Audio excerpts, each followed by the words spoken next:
আসসালামু আলাইকুম। আমি কে মুহতাসিম বিল্লাহ। আজকে আমি তোমাদের বইয়ের মানব জীবনের ধারাবাহিকতা এই অধ্যায়টা নিয়ে আলোচনা করব। এট ফার্স্ট যে জিনিসটা জানা দরকার সেটা হচ্ছে জীবনের ধারাবাহিকতা। এটা বলতে আসলে কি বোঝায়? আমি এসেছি আমার বাবা মা থেকে, আমার থেকে আবার পরবর্তীতে আমার সন্তানাদি যারা আছে তারা তৈরি হবে।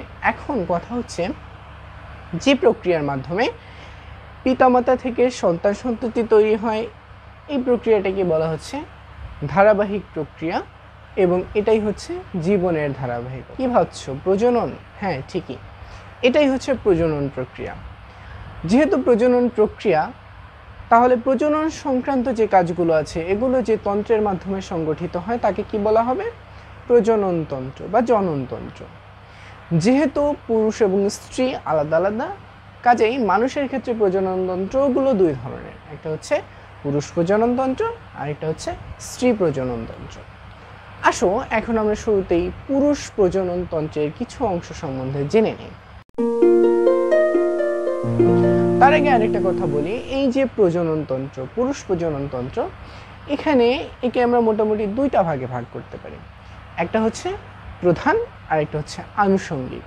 প্রধানটা কি করবে? সাধারণত শুক্রাণু তৈরির ক্ষেত্রে ভূমিকা পালন করবে। আর আনুষঙ্গিক যে প্রজননতন্ত্রগুলো আছে সেগুলো এই শুক্রাণুগুলোর যাওয়া আসা চলন নিয়ন্ত্রণ করবে। এগুলো হচ্ছে আনুষঙ্গিক।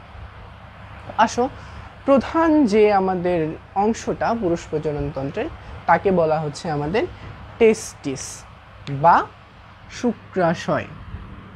এই অংশটা একে বলা হচ্ছে সাধারণত টেস্টিস বা শুক্রাশয়। এটা বাদে যা কিছু আছে আমাদের সবগুলোই হচ্ছে আনুষঙ্গিক।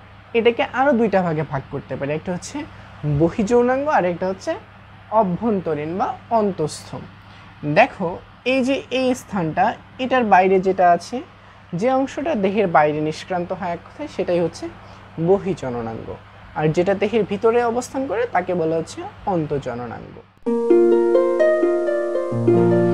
বহির্জননাঙ্গের সর্বপ্রথমেই যে জিনিসটা আছে বাইরের দিকে, এটাকে বলা হচ্ছে স্ক্রোটাম। স্ক্রোটাম কি? এটা হচ্ছে এই যে টেস্টিস বা শুক্রাশয় যেটা আছে এটার আধার হিসাবে কাজ করে স্ক্রোটাম। কি সেটা? এই দেখো, এই অংশটা দেখো, যেটা ঢেকে রেখেছে টেস্টিসকে। দেহের বাইরে এটা উন্মুক্ত, কি করে? দুই টেস্টিসকে এটা আবৃত করে রাখে। সাধারণত এটা 5টা পেশির লেয়ার দিয়ে তৈরি। কি কাজের? প্রোটেকশন দেয়া। আমাদের যে টেস্টিস আছে এটাকে প্রোটেকশন দেয়াই হচ্ছে এর মেইন কাজ। আরও কাজ আছে কি?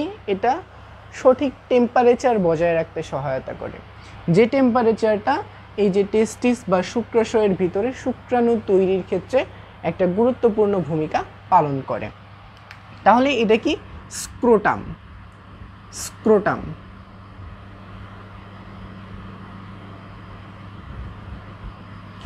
এই স্ক্রোটাম শুক্ররজ্জুর সাহায্যে কি করে?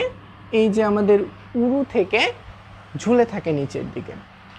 এটার দুইটা অংশ, একটা ডান দিকে একটা বাম দিকে। যেহেতু টেস্টিস দুইটা, তাহলে স্ক্রোটামের অংশ দুইটা। এই 5টা লেয়ারের পেশি এদের মাঝখানে ব্যবধায়ক নির্মাণ করে। আর এর ভিতরে এটা কি অনেক পিচ্ছিল, এর ভিতরে সহজেই টেস্টিসগুলো চলাচল করতে পারে। কাজেই যে কোনো ধরনের আঘাত প্রতিরোধের ক্ষেত্রে এটা একটা গুরুত্বপূর্ণ ভূমিকা পালন করে। এখন আসো আরেকটা যেটা আছে সেটাকে বলা হচ্ছে আমাদের শিশ্ন।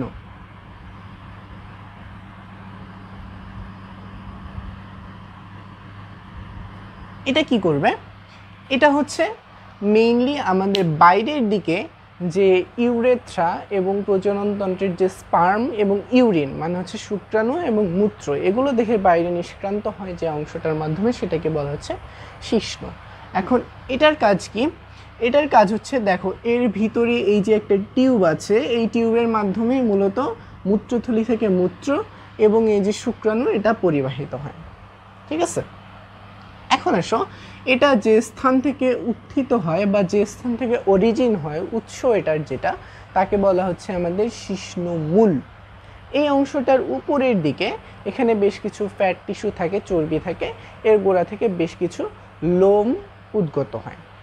এখন আসো, এটা এর প্রাচীর কিন্তু এখানে মসৃণ পেশিতে তৈরি, এখানে কোনো ফ্যাট থাকে না। টিস্যু হওয়ার কারণে কি হয়, এটা অনেক মসৃণ পেশি যেহেতু, তাই এটা কি অনেক নমনীয়, ঠিক আছে, আঘাতপ্রাপ্ত হয় না সহজে। সামনের দিকে এর একটা লাল অংশ থাকে, এটাকে বলা হচ্ছে আমাদের গ্ল্যান্স পেনিস, ঠিক আছে। এই গ্ল্যান্স পেনিস একে যে একটা আবরণ আবৃত করে রাখে সামনের দিকে, চামড়ার আবরণ, একেই বলা হচ্ছে আমাদের প্রিপিউস। এই যে এই আবরণটা, একে বলা হচ্ছে প্রিপিউস। এই অংশটাকে বলা হচ্ছে আমাদের লাল গ্ল্যান্স পেনিস। এই প্রিপিউসটা সাধারণত মুসলমান পুরুষের ক্ষেত্রে কি হয়, মুসলমানি করার সময় এটাকে কেটে বাদ দিয়ে দেওয়া হয়। এ হচ্ছে আমাদের বহিঃজননাঙ্গের অংশগুলো। আমাদের পুরুষ প্রজননতন্ত্রের প্রধান যে অংশ টেস্টিস বা শুক্রাশয়, এটা নিয়ে আলোচনা করি। তোমরা একটু রঙিন চিত্রটা লক্ষ্য করবে। এই টেস্টিসের অভ্যন্তরীণ গঠন যদি আমরা ব্যাখ্যা করি, এর ভিতরে প্রায় 1000-এর মতো সূক্ষ্ম প্যাঁচানো সেমিনিফেরাস নালিকা আছে। সিমেন শব্দটার অর্থ হচ্ছে বীর্য, তাহলে সেমিনিফেরাস নালিকা, এখানে শুক্রাণু তৈরি হয়। এই সেমিনিফেরাস নালিকায় অ্যাকচুয়ালি শুক্রাশয়ের কোষগুলো অবস্থান করে। আমরা কি বলেছিলাম, সব কিছুর পূর্বসূরি কোষ কোনগুলো, প্রিমোরডিয়াল জার্ম সেল। তাহলে এখানে প্রিমোরডিয়াল জার্ম সেল থাকবে, আর কিছু দেহকোষও থাকবে। এই দেহকোষগুলোকে বলা হচ্ছে সার্টোলি কোষ। এই সার্টোলি কোষগুলো কি পুষ্টি যোগায় শুক্রাণুগুলো। যাই হোক, এই যে দেখো, এগুলো আমরা পরে আবার বিস্তারিত আলোচনা করব। এখন হচ্ছে এই যে সেমিনিফেরাস নালিকাগুলো সূক্ষ্ম, এখানে শুক্রাণু তৈরি হয়। এখান থেকে কিছু সংগ্রাহক নালিকার উৎপত্তি হয়। এই সংগ্রাহক নালিকাগুলো গিয়ে একটা স্থানে জমা হয়, সেখানে একটা জালকাকার গঠন তৈরি করে, যাকে বলা হয় রেটিটেস্টিস। এই রেটিটেস্টিস থেকে আবারও কতগুলো সূক্ষ্ম নালিকা তৈরি হয়, 4 থেকে 6টি সাধারণত বলা হয়েছে।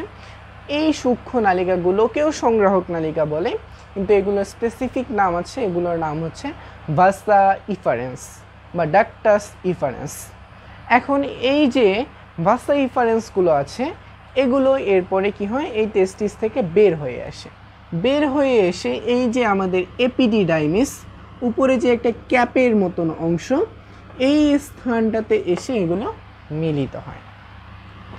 এপিডিডাইমিসটা হচ্ছে অনেক প্যাঁচানো সূত্রাকার একটা অংশ, যেখানে এসে ভাসা ইফারেন্সগুলো মিলিত হয়, এবং এই এপিডিডাইমিস থেকে পরবর্তীতে একটা নালী বের হয়। এই নালীটা কি হয়, কন্টিনিউ হয়। এই নালীটাকে বলা হচ্ছে ভাস ডিফারেন্স। তাহলে ভাসা ইফারেন্স হচ্ছে ভিতরে, এই নালীটাকে বলা হচ্ছে ভাস ডিফারেন্স। এখন এই যে এগুলো আছে, এগুলো কোথায় থাকে, আমরা বহিঃজননাঙ্গ আলোচনা করার সময় বললাম, এই যে টেস্টিস বা শুক্রাণুগুলো, এরা স্ক্রোটামের ভিতরে অবস্থান করে।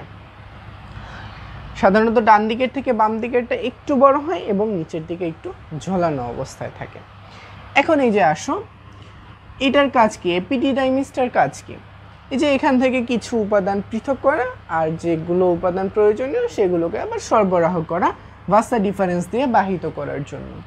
এই ভাসা ডিফারেন্সের কাজ কি, খুব দ্রুত এই শুক্রাণুটাকে বহন করা এবং কিছু সময়ের জন্য এটাকে জমা রাখা অনেক সময়ের কাজ। এখন আসো, এই যে ভাস ডিফারেন্স আছে, এটা হচ্ছে আমাদের মূত্রনালী বা ইউরেটরের উপর দিয়ে বেঁকে যায়, ঠিক আছে। এই স্থানে এসে দেখো একটা প্যাচ খেয়েছে। এই যে আমাদের এটা হচ্ছে মূত্রথলি, আর এই যে মূত্রথলি থেকে যে আমাদের ইউরেটর আসছে, দুই দিকের দুই বৃক্ক থেকে, এই ইউরেটরের উপর দিয়ে বেঁকে যায়। বেঁকে গিয়ে ভিতরে আসার পরে এটা কিন্তু শ্রোণীগহ্বর, মানে হচ্ছে তোমার কোমরের ভিতরে আর কি, এক কথায়। এই স্থানে আসার পর এটা একটা ফাঁপা স্থান গঠন করে, একে বলা হয় অ্যাম্পুলা। সাধারণত কোনো কিছুর ফাঁপা স্থানকে অ্যাম্পুলাই বলা হয়। এখন এই অ্যাম্পুলা থেকে এরা একটা স্থানে আসে, যাকে বলা হচ্ছে সেমিনাল গহ্বর, সেমিনাল ভেসিকল বা সেমিনাল গহ্বর। এই সেমিনাল গহ্বর কি, এটার সাথে সিমেনের একটা সম্পর্ক আছে। আমি কি বললাম, সিমেন মানে হচ্ছে বীর্য। কাজেই এই সেমিনাল ভেসিকল থেকে কি হবে, এক ধরনের ক্ষরণ তৈরি হবে, যেটা সিমেন তৈরি করতে সহায়তা করবে। এরা কি করবে, এই যে শুক্রাণুগুলো গেল, এই শুক্রাণুগুলোকে পুষ্টি যোগাবে। এখানে ফ্রুক্টোজ থাকে সেমিনাল ভেসিকলের ক্ষরণে, যেটা শুক্রাণুকে পুষ্টি যোগায়। কাজেই এই সেমিনাল ভেসিকলগুলো হচ্ছে কোঁচকানো থলিকার মতো আঙ্গুরের, এরা কি করে সিক্রেশন করে, যেটা পুষ্টি যোগায়। এই সেমিনাল ভেসিকল এবং পরবর্তীতে এই যে আমাদের ভাস ডিফারেন্স আছে, ভাস ডিফারেন্স আর সেমিনাল ভেসিকলের নালীগুলো একত্রিত হয়। একত্রিত হয়ে এই যে আমাদের ক্ষেপণ নালী একটা ক্ষুদ্র অংশ আছে, এই দেখো এই অংশটুকু হচ্ছে ক্ষেপণ নালী। ক্ষেপণ নালীর মাধ্যমে যে আমাদের যে কমন ডাক্টটা আছে মূত্রনালী এবং জনননালী এখানে এসে উন্মুক্ত হয়। এখন একে কি বলা হচ্ছে? ইউরেথ্রা বলা হচ্ছে। সাধারণত পুরুষদের ক্ষেত্রে ইউরিন এবং সিমেন এই দুইটার নিষ্ক্রমণ পথ কিন্তু একটাই, একেই বলা হচ্ছে ইউরেথ্রা। এই ইউরেথ্রা এরপরে কন্টিনিউ হয়। এখন কন্টিনিউ হওয়ার সময় এই যে এখানে আমাদের মূত্রথলি আছে, এই মূত্রথলির নিচে একটা গ্রন্থি পাওয়া যায় যাকে বলা হয় প্রোস্টেট গ্রন্থি। এই প্রোস্টেট গ্রন্থির কাজ কি? প্রোস্টেট গ্রন্থির কাজ হচ্ছে এই যে সিমেনের পরিমাণটা একে বৃদ্ধি করার জন্য রসক্ষরণ করা। এই প্রোস্টেট গ্রন্থির ক্ষরণে কি হয়? কিছুটা ক্ষারীয় ভাব আছে। এই ক্ষারীয় ভাবটা কি করে? যখন আমাদের স্পার্মগুলো বা শুক্রাণুগুলো প্রবেশ করে ভ্যাজাইনাতে, সেখানে অম্লীয় পরিবেশ একটা থাকে। এই অম্লীয় পরিবেশে যাতে না মারা যায় সেটার ক্ষেত্রে এটা ভূমিকা পালন করে। এরপরে এটারও ক্ষরণ কিন্তু আমাদের এই ইউরেথ্রাতেই উন্মুক্ত হয়। এরপরে ইউরেথ্রাটা যখন কন্টিনিউ হয় তখন কিছু দূর সামনে কাউপারের গ্রন্থি নামে আরও আঙ্গুরের কোঁচকানো থলিকার মতো দুইটা গ্রন্থি পাওয়া যায়। এই কাউপারের গ্রন্থি এরাও কিন্তু অ্যাক্সেসরি গ্রন্থি, এদের কাজ হচ্ছে মিউকাস ক্ষরণ করা, এরা পিচ্ছিলতা দান করে। এরপরে ইউরেথ্রা কন্টিনিউ হয়, তারপরে হচ্ছে শিশ্নের মাধ্যমে দেহের বাইরে এটা নিষ্ক্রান্ত হয়ে যায়। তাহলে এই হচ্ছে পুরুষ প্রজননতন্ত্রের সামগ্রিক বর্ণনা। এখানে দুইটা যে গ্রন্থি আছে সেই গ্রন্থি দুটো আমি বললাম, একটা হচ্ছে আমাদের প্রোস্টেট গ্রন্থি আর একটা হচ্ছে কাউপারের গ্রন্থি। এবার আমরা স্ত্রী প্রজননতন্ত্র নিয়ে আলোচনা করি। তো পুরুষ প্রজননতন্ত্রের মতো এটারও দুটো অংশ, একটা হচ্ছে প্রধান অংশ যেখান থেকে ডিম্বাণু তৈরি হবে, আর একটা হচ্ছে আমাদের আনুষঙ্গিক অংশগুলো যেগুলো সাধারণত ডিম্বাণুটাকে বহন করবে, গর্ভধারণে সহায়তা করবে। দেখো এখানেও দুইটা ডিম্বাশয় থাকে দুই দিকে, এই ডিম্বাশয়গুলো থেকে ডিম্বক তৈরি হয়। এই ডিম্বাশয়গুলো সাধারণত লিগামেন্টের সাহায্যে জরায়ুর প্রাচীরে সংযুক্ত থাকে, আর কি ফেলোপিয়ান টিউব সহ পুরোটাই উদরের পেরিটোনিয়াল পর্দা আছে এর নিচে আবৃত থাকে। এর ভিতরে অসংখ্য ফলিকুলার কোষ থাকে। এই ফলিকুলার কোষগুলোই সাধারণত পরবর্তীতে বৃদ্ধিপ্রাপ্ত হয়ে প্রত্যেক মাসে সাধারণত একটা করে পরিপুষ্ট ডিম্বাণু উৎপন্ন। ডিম্বাণু তৈরির প্রক্রিয়া নিয়ে আমরা বিস্তারিত এরপরে আলোচনা করব, এটা নিয়ে এখানে আর বিস্তারিত না বলি।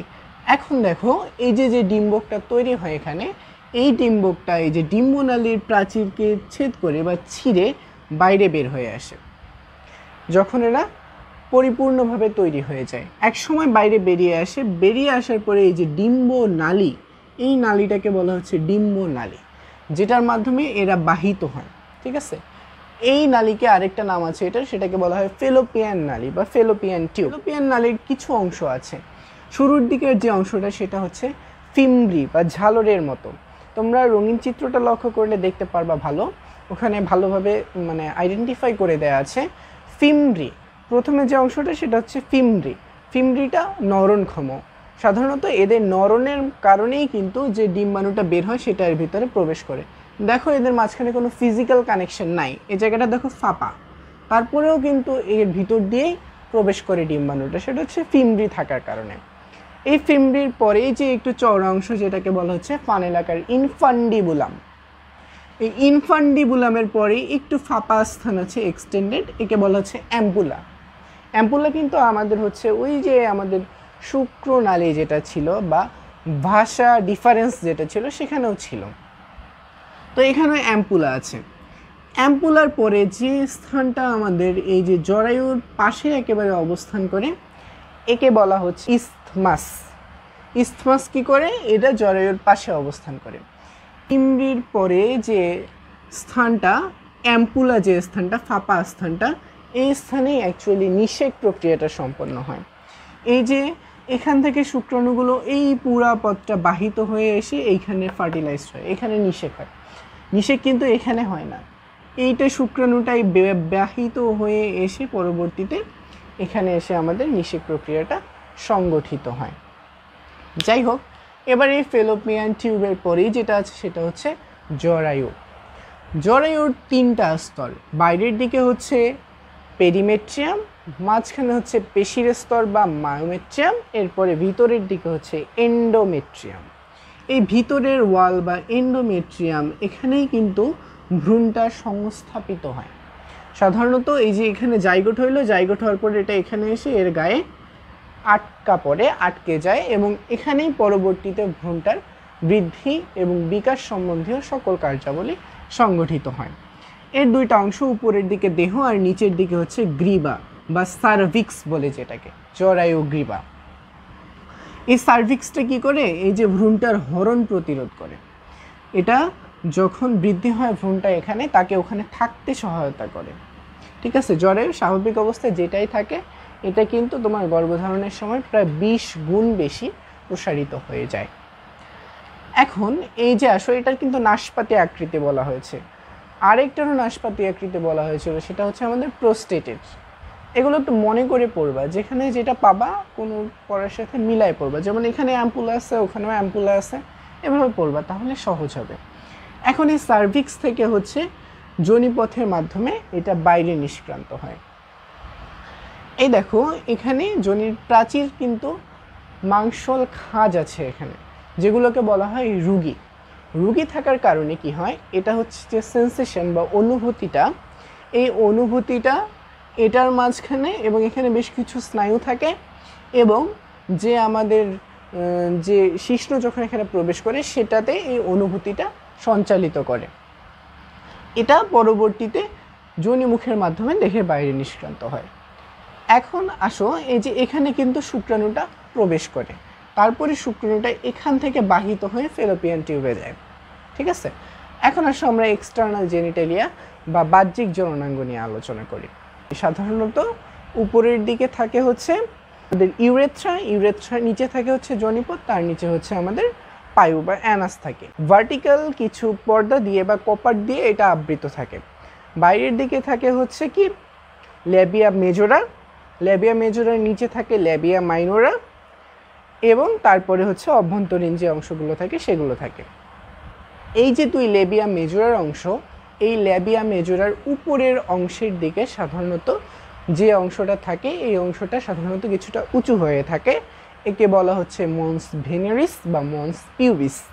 এই জায়গায় সাধারণত অনেক সময় কিছু লোমের উৎপত্তি হয়। এখন আসো, এই যে ল্যাবিয়া মেজোরা, এ দুটোর সংযোগস্থলে উপরের দিকে কিন্তু আরেকটা অংশ থাকে, যে অংশটাকে বলা হচ্ছে ক্লাইটোরিস। এই ক্লাইটোরিসটা কি করে, এটা কিছু স্পেশাল কাজ আছে। এর কাজ হচ্ছে মিলনের যে অনুভূতিটা আছে, সেন্সটা আছে, এটাকে ট্রান্সমিট করা বা এটাকে রিসিভ করা। এখন লেবিয়া মাইনোরা যেটা ছিল, তার নিচে 2টা বড় গ্রন্থি পাওয়া যায়, এদেরকে বলা হচ্ছে বার্থোলিনের গ্রন্থি। যে ভ্যাজাইনা ছিল, এটা যেখানে উন্মুক্ত হয়েছে তার চারদিকেও কিছু গ্রন্থি পাওয়া যায়। এই গ্রন্থিগুলো থেকে সাধারণত মিউকাস সিক্রেশন হয় এবং অন্যান্য পদার্থ সিক্রেশন হয়, যেটা কি করে পরবর্তীতে শুক্রাণুগুলোর বিচলন ক্ষমতা এটাকে বৃদ্ধি করে। এই হচ্ছে স্ত্রী প্রজনন তন্ত্রের মোটামুটি বর্ণ। এখন আসো আমরা পুরুষ এবং স্ত্রী প্রজনন তন্ত্রের কিছু হরমোনাল রেগুলেশন নিয়ে আলোচনা করি। কিছু হরমোন আছে যেগুলো পুরুষ স্ত্রী উভয় দেখেই পাওয়া যায়, কিছু হরমোন আছে যেগুলো স্পেসিফিক। তো যেগুলো কমন সেগুলোর মধ্যে ফলিকল স্টিমুলেটিং হরমোন এবং লুটিনাইজিং হরমোন এটা প্রধান। এটা কোত্থেকে পাওয়া যায়, পিটুইটারি গ্রন্থি থেকে পাওয়া যায়। এদের কাজ কি, স্ত্রী দেহে এরা কি করবে, ফলিকল স্টিমুলেটিং হরমোন, মানে কি এখানে ফলিকল আছে, স্টিমুলেট মানে কি উদ্দীপিত করা। এরা কি করবে, আমাদের এই যে ডিম্বাশয় আছে, এই ডিম্বাশয়ের ভিতরে কিছু ফলিকুলার কোষ থাকে, যেগুলো থেকে পরবর্তীতে ডিম্বাণু তৈরি হয়। এই ফলিকুলার কোষগুলোর বৃদ্ধিতে সহায়তা করবে ফলিকল স্টিমুলেটিং হরমোন। লুটিনাইজিং হরমোনটা যেটা আছে সেটা কি করবে, যখন ডিম্বাণু বের হয়ে চলে আসবে এখান থেকে, তারপরে এই ডিম্বাণুর কিছু অবশিষ্ট কোষ এখানে থেকে যায়, তোমরা পরবর্তীতে ওজেনেসিস পড়ার সময় বিস্তারিত জানবে এগুলো। এই কোষগুলোকে নিয়ে এটা আরেকটা গ্রন্থি তৈরি করে, টেম্পোরারি একটা গ্ল্যান্ড, যেটাকে বলা হয় কর্পাস লুটিয়াম। এই কর্পাস লুটিয়াম তৈরিতে সহায়তা করে লুটিনাইজিং হরমোন। পুরুষের দেখে এরা কি করবে, ফলিকল স্টিমুলেটিং এবং লুটিনাইজিং হরমোন এরা টেস্টোস্টেরন নামক হরমোন ক্ষরণে উদ্দীপিত করবে। টেস্টোস্টেরন হচ্ছে স্পেসিফিক হরমোন, এটা শুধু পুরুষদের ক্ষেত্রেই পাওয়া যায়। টেস্টোস্টেরন এবং এন্ড্রোজেন। টেস্টোস্টেরন কি করবে, সাধারণত প্রাথমিক এবং গৌণ যে যৌন বৈশিষ্ট্যগুলো আছে সেগুলো নিয়ন্ত্রণ করবে, আর যে আমাদের এন্ড্রোজেনটা আছে এটা গৌণ বৈশিষ্ট্যগুলো নিয়ন্ত্রণ করবে। এরপরে আসো, এই যে দুইটা হরমোন গেল, এরপরে যে কর্পাস লুটিয়াম তৈরি হয় মেয়েদের শরীরে, মানে হচ্ছে ডিম্বপাতের পরে ডিম্বাশয়ের ভিতরে, এই কর্পাস লুটিয়াম থেকে দুইটা হরমোন সিক্রেশন হয়, ইস্ট্রোজেন এবং প্রোজেস্টেরন। এই দুইটা হরমোনেরও কিন্তু ওই যে ফলিকলের বৃদ্ধি এবং যে ফিটাস থাকে জরায়ুর প্রাচীরে এর বৃদ্ধিতে এদের একটা গুরুত্বপূর্ণ রোল আছে। কিন্তু এটা তো মেয়েদের শরীরে, পুরুষদের শরীরে কি তৈরি হবে কর্পাস লুটিয়াম? হবে না। কিন্তু পুরুষদের শরীরেও কি হবে, ইস্ট্রোজেন হরমোন প্রডিউস হবে। এটা কোত্থেকে হয় জানো? এটা হচ্ছে আমাদের ওই যে মনে করে দেখো যে শুক্রাশয় আছে, এর ভিতরে যে আমাদের টিউবিউলগুলো আছে সেমিনিফেরাস নালী, এর ভিতরে দুই ধরনের কোষ আছে আমি বলছিলাম। কতগুলো কোষ হচ্ছে শুক্রাণু তৈরি করে, আর কতগুলো কোষ হচ্ছে এর দেহকোষ, যেগুলোকে সার্টোলি কোষ বলা হচ্ছিল। তাহলে সার্টোলি কোষ থেকে এখানে দুইটা হরমোন তৈরি হয়, একটা হচ্ছে ইনহিবিন এবং আরেকটা হচ্ছে আমাদের ইস্ট্রোজেন। তাহলে এরা কি করবে, এরা গৌণ বৈশিষ্ট্যগুলো নিয়ন্ত্রণ করবে। তারপরে গোনাডোকর্টিকোট্রপিক হরমোন কিছু পাওয়া যাবে, এরাও গৌণ বৈশিষ্ট্যগুলো নিয়ন্ত্রণ করবে। আর এটা পুরুষদের ক্ষেত্রে। আবার স্ত্রীদের ক্ষেত্রে আবার কি আছে, স্ত্রীদের ক্ষেত্রে আবার হচ্ছে আমাদের হিউম্যান কোরিওনিক গোনাডোট্রপিন নামে একটা হরমোন আছে, যেটারও কাজ আছে কর্পাস লুটিয়ামের উপরে, এটাও তোমরা পরে পড়বে। তারপরে রিল্যাক্সিন নামে আরেক ধরনের হরমোন আছে। এই রিল্যাক্সিনের কাজ কি জানো? রিল্যাক্সিনের কাজ হচ্ছে রিল্যাক্স করা। এই যে আমাদের সার্ভিক্সটা, এটা তো সংকুচিত অবস্থায় থাকে, যখন তোমার বাচ্চা প্রসবের সময় হয় তখন এই রিল্যাক্সিন হরমোনটা এক্ষেত্রে সহায়তা করে। আমরা যখন তোমার হচ্ছে সন্তান প্রসব করাবো পরের দিকে, তখন এটা নিয়ে আরও বিস্তারিত জানতে পারবে, তখন এগুলো নিয়ে আর কোনো কনফিউশন থাকবে না। এছাড়াও কিছু হরমোন আছে যেগুলো অমরা থেকে খরিত হয়, সেগুলো সম্বন্ধে বিস্তারিত পরে আলোচনা করা হবে। এই ছিল তোমাদের প্রথম অংশের আলোচনা। ধন্যবাদ সবাইকে।